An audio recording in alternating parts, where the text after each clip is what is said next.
Ton foyer n'est pas encore restauré, mais tu es découragé. Ta maladie n'est pas encore partie, mais tu es découragé. Tes enfants sont toujours turbulents, bien-aimé, mais tu es découragé dans la prière. Et pourtant, Jésus-Christ, il a dit de ne jamais se décourager. Bien-aimé, lorsque tu connais ton droit, tu ne peux pas te décourager. Lorsque tu connais l'ainsi dit l'Éternel, bien-aimé, tu ne peux pas te décourager. Shalom, shalom, peuple de Dieu. Shalom, la famille 100% Jésus-Christ. J'espère que vous allez bien. Pour ceux qui ne me connaissent pas, je suis la servante de Dieu, Lydie Mombata.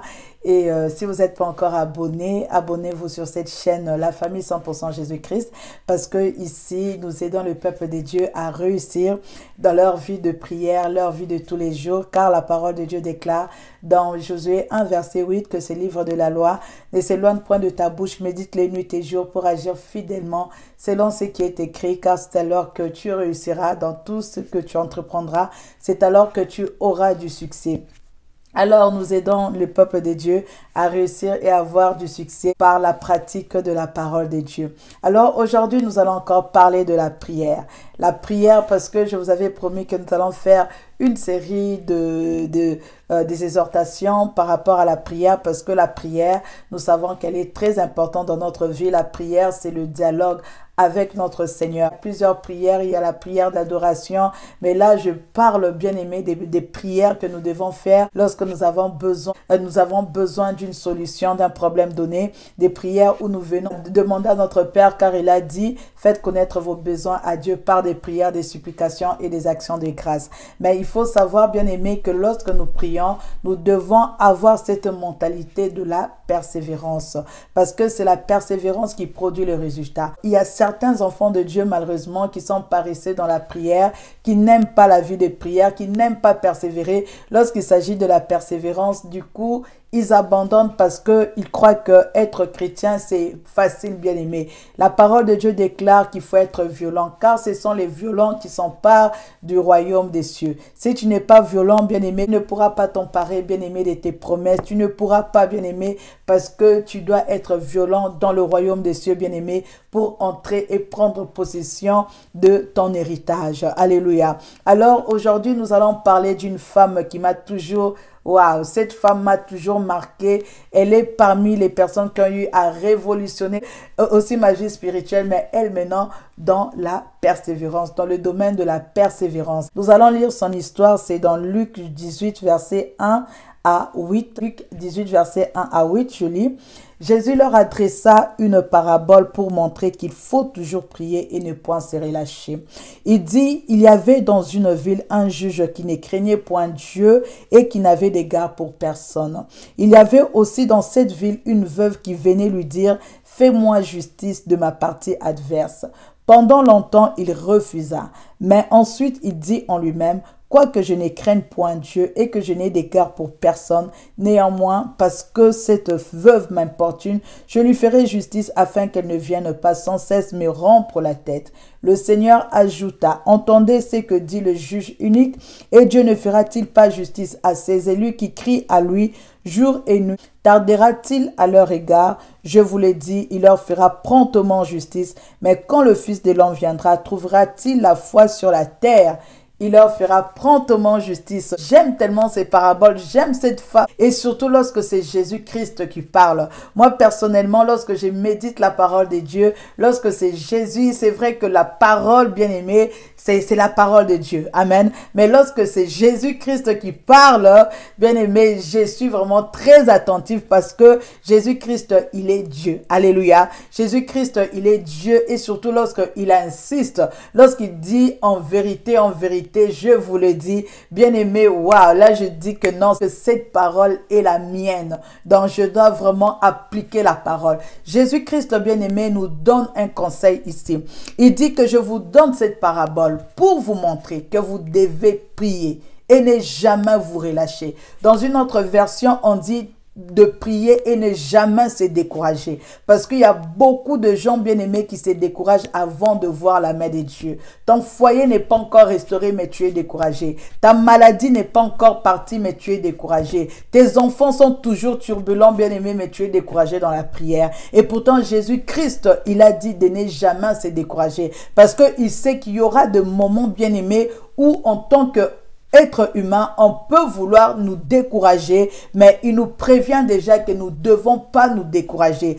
Quelle que soit la durée, bien-aimé, de ton problème, quelle que soit la durée de ta situation, bien-aimé, il ne faut jamais relâcher, bien-aimé, surtout lorsque tu connais ton droit. Lorsque tu connais ton droit. Cette dame, bien-aimée, c'était une veuve, mais elle avait affaire à un juge qui ne craignait point Dieu et qui n'avait d'égard pour personne. Dans la Bible, on ne nous dit pas que le juge a dit que non, ton cas, je vais essayer de voir ça après. Non, on dit que le juge refusa. Mais cette dame-là, elle connaissait son droit. Certainement, elle s'était dit que moi, je ne veux pas abandonner. Je préfère mourir que de vivre et être privé de mon droit. Le juge avait refusé. C'était un juge païen qui n'aimait pas Dieu, qui n'avait d'égard pour personne. Mais la dame n'a pas eu peur, n'a pas baissé les bras, malgré le non bien-aimé, mais elle s'est dit que moi, je veux aller jusqu'à ce qu'il va me faire justice. Bien-aimé, lorsque tu connais ton droit,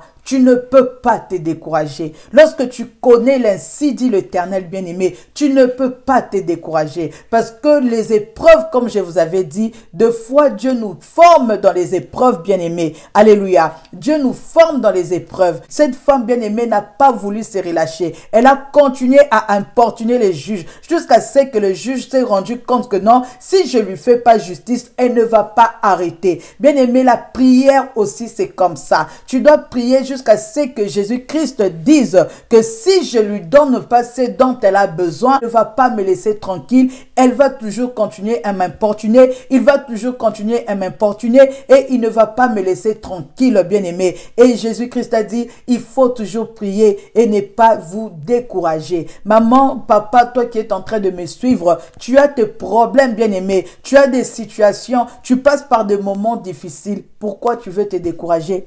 Pourquoi tu veux te décourager? Dieu n'a pas encore agi. Dieu n'a pas encore dit un mot, bien-aimé. Pourquoi tu veux te décourager? Le silence de Dieu ne veut pas dire que Dieu a refusé. Le silence de Dieu ne veut pas dire que Dieu ne va pas le faire. Tant que tu connais une parole qui est attachée à ton problème, bien-aimé, tu dois déranger le Seigneur. Arrêtez, bien-aimé, d'être des paresseux spirituels. Des paresseux, c'est-à-dire, il y a de ces personnes-là, bien-aimées, qui ne prient pas, mais qui aiment causer avec les hommes de Dieu, qui aiment causer avec les pasteurs, les servants de Dieu bien-aimés. Le fait de causer avec des serviteurs de Dieu, cela ne résout pas ton problème. Alléluia. Ton problème sera résolu, bien-aimé, lorsque tu seras consciente, bien-aimé, ou conscient que c'est à toi de t'élever. Car la parole de Dieu déclare, depuis le temps de Jean-Baptiste jusqu'aujourd'hui, le royaume est forcé et ce sont les violents qui s'en emparent. Tant que tu ne seras pas violent ou violente, bien-aimé, pour ton problème, bien-aimé, ta situation ne changera pas. Dans la vie, tu dois apprendre à être violent pour aller prendre tes promesses. Jésus-Christ, ça c'est un grand secret. Il a dit, est-ce que Dieu tardera-t-il à faire justice à ses élus qui crient à lui nuit et jour? Il a dit qu'il ne tardera pas, il leur fera promptement justice. C'est-à-dire, il leur fera rapidement justice. Il fait justice rapidement à qui? À ceux-là qui crient nuit et jour, bien-aimé. Parce que il y a de ces problèmes, bien-aimés, tu dois prier nuit et jour. Tu ne vas pas prier seulement à 18 h. Non, tu pries le matin, tu pries à midi, tu pries le soir. Alléluia. Tu dois apprendre à déranger ton Dieu. Tu dois apprendre, bien-aimé, à montrer à Dieu que c'est ça ou rien. Pour toi, il n'y a pas de deuxième alternative. Tu dois montrer à Dieu, bien-aimé, que tu veux, que tu as besoin que ton foyer soit restauré. Tu as besoin que ton enfant, bien-aimé, soit guéri. Que tu as besoin, bien-aimé, parce qu'on ne fera pas le travail à ta place. Les hommes de Dieu sont là juste pour aider. Alléluia.